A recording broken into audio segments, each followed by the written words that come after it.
The battleground sprint is about to kick into overdrive. Former President Trump is spending today and tomorrow in Nevada, starting with a rally in Reno tonight before making a campaign stop in North Las Vegas tomorrow afternoon.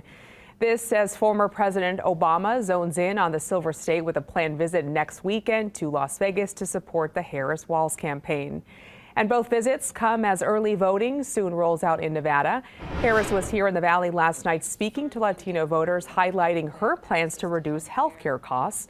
Trump also plans to discuss hot topic issues with local Latino voters during tomorrow's roundtable. Meantime, former President Obama will rally voters next Saturday, the first day of early voting.